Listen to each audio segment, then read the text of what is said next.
விழுப்புரம் மாவட்டம் திருவெண்ணெய்நல்லூர் சுற்றுவட்டாரத்தில் பெய்த கனமழையால் 700 ஏக்கரிலான நெற்பயிர்கள் நீரில் மூழ்கியிருக்கின்றன.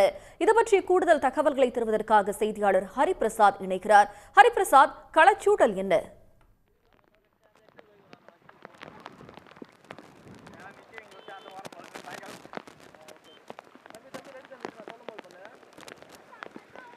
நிச்சயமாக பெஞ்சல் புயல் காரணமாக விழுப்புரம் மாவட்டத்தில் கனமழையானது நேற்று முதலே கொட்டி தீர்த்து வரும் நிலையில் தற்போது நாம் நின்று கொண்டிருக்கின்ற இந்த பகுதியானது விழுப்புரம் மாவட்டம் திருவெண்ணெய்நல்லூர் அருகே உள்ள வளையாம்பட்டு கிராமத்தில் தான் நாம் நின்று கொண்டிருக்கின்றோம். இந்த கிராமத்தை சேர்ந்த பொதுமக்கள் விவசாயத்தை முழுவதுமாக நம்பியுள்ள மக்களாக இருந்து வரும் நிலையில் இந்த கிராமம் மற்றும் அதனை சுற்றியுள்ள பல்வேறு கிராமங்களில் சுமார் 700 ஏக்கர் பரப்பளவில் நெற்பயிர்கள் மற்றும் உளுந்து உள்ளிட்ட பல்வேறு விதமான பயிர்கள் பயிரிடப்பட்டுள்ள நிலையில் 2 நாட்களாக இடைவிடாது பெய்து வரும் தொடர் மழை காரணமாக தற்போது நாம் காணக்கூடிய இந்த காட்சியானது நெற்பயிர்கள் முழுவதும் நீரில் மூழ்கி கடல் போன்ற ஒரு காட்சியை நம்மால் காண முடிகிறது. இதனால் விவசாயிகள் வேதனைக்கு உள்ளாகி இருக்கின்றனர். இந்த வளையாம்பட்டு மற்றும் அதனை சுற்றியுள்ள பல்வேறு கிராமங்களில் சுமார் 700 ஏக்கர் பரப்பளவில் நெற்பயிர்கள், உளுந்து உள்ளிட்ட மற்றும் கரும்பு உள்ளிட்டவை பயிரிடப்பட்டிருந்த நிலையில் இந்த அனைத்து விதமான விவசாய பயிர்களும் நீரில் மூழ்கி அந்த விவசாய நிலம் முழுவதும் கடல் போல காட்சியளிக்கிறது.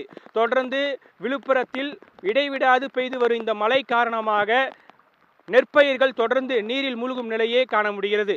இதனால் விவசாயிகள் வேதனை அடைந்துள்ள நிலையில் இதற்கு அரசின் சார்பில் உரிய நிவாரணம் வழங்க வேண்டும் என்றும் பயிர்களை கணக்கிட்டு அரசின் சார்பில் உரிய நிவாரணம் வழங்க வேண்டும் என்று பொதுமக்கள் கோரிக்கை வைத்துள்ளனர். இது தொடர்பாக இதே பகுதியைச் சேர்ந்த விவசாயி ஒருவர் நம்முடன் இருக்கிறார். அவரிடம் கேட்டு தெரியும். சார், இந்த பகுதியில் எவ்வளோ நேரம் மழை பெஞ்சிட்டு இருக்கு, எவ்வளோ பயிர் பாதிக்கப்பட்டிருக்கு? இதுவரை 2000 ஏக்கருக்கு மேலே பயிர் வீணாகி போயிருக்கு. இது தொடர்ந்து 2 நாளாக கனமழை அதிகமாக பெய்ந்துட்டு வருகிறது. ரெண்டு நாளாக மழை அதிகமாக பெஞ்சிட்டு வருது. அதனால் தண்ணி தேங்கி விவசாய நிலம் வீட்டுக்குள்ளெல்லாம் தண்ணி புகுந்து ரொம்ப சேதாரம் ஆயிருக்கு. நெல், கரும்பு, உளுந்து மற்றும் வாழை மரம், தோப்பு இதெல்லாம் காற்றுனால அதிகமாக பாதிப்பு உள்ளாகிது.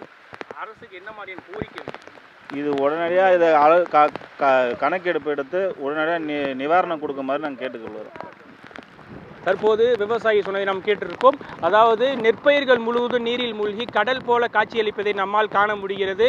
தொடர்ந்து இந்த பகுதி முழுவதும் கருமேகங்களும் சூழ்ந்து காணப்பட்டு வருகிறது. தொடர்ந்து இந்த பகுதியில் கனமழையானது பெய்து வரும் நிலையில் அரசின் சார்பில் இந்த நெற்பயிர்களை கணக்கீடு செய்து உரிய இழப்பீடு வழங்க வேண்டும் என்றும் இந்த விவசாயிகள் கோரிக்கை வைத்துள்ளனர். தங்களுடைய கள விவரங்களுக்கு நன்றி ஹரிபிரசாத். உடனுக்குடன் செய்திகளை தெரிந்து கொள்ள சன் நியூஸ் பெல் ஐகானை கிளிக் பண்ணுங்க.